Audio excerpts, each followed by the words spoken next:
Majora's Mask is one of the most popular and remembered Zelda games in the franchise. Known for its distinct gameplay, design, and overall theme, this game has caught the eyes of many fans, myself included, because of its colorful characters and disturbing imagery. The central story of the game leads many people, like you and me, to be intrigued and curious about the world of Termina.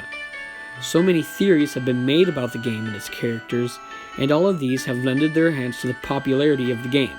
However, there is still debate about whether the world is its own entity separate from that of Hyrule, or even if Link is alive.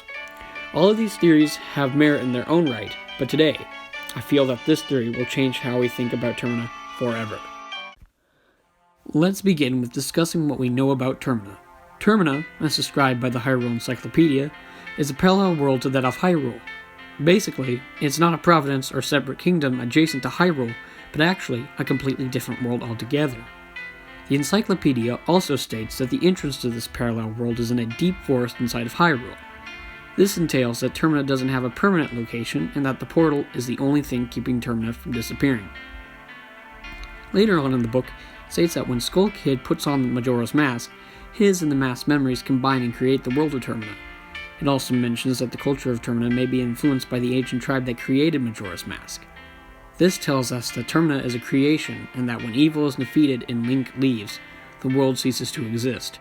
However, the souls of the figmented beings in Termina are put to rest, and that every living creature has peace. That's a lot to take in, but I'll try my best to create a more cohesive and consistent explanation than the vague information the encyclopedia gives us. Now, the two bits of information the book gives us are contradictory to one another. On one hand, Termina is a parallel world connected to Hyrule, but on another, Termina is a figment of two beings. However, the book gives us enough information that we can connect the dots. Termina is neither a figmentation of two entities, nor a separate world to that of Hyrule. It's both of these. Termina is a parallel world activated by Majora's Mask and combined with the past experiences of the person wearing it. The portal is merely the connector between the two. The portal is created when someone wears the mask. This explains why the portal is deep in a forest in Hyrule. That's where the Skull Kid put on the mask, causing Termina and Majora's Mask's evil power to exist once again. That begs a question.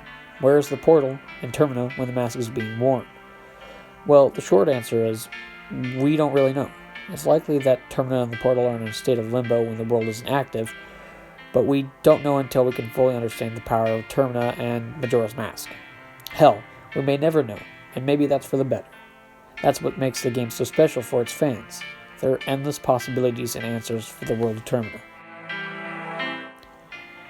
In retrospect, Majora's Mask will continue and will always intrigue me and other fans of the Legend of Zelda franchise, whether it be through its dark and macabre themes or the mere nostalgia of its 64-bit world. Majora's Mask, in my opinion, is the best Zelda game to ever release, and the fact that the game was finished in only a year with the limited assets and time shows you what a beautiful and robust game Shigeru Miyamoto made.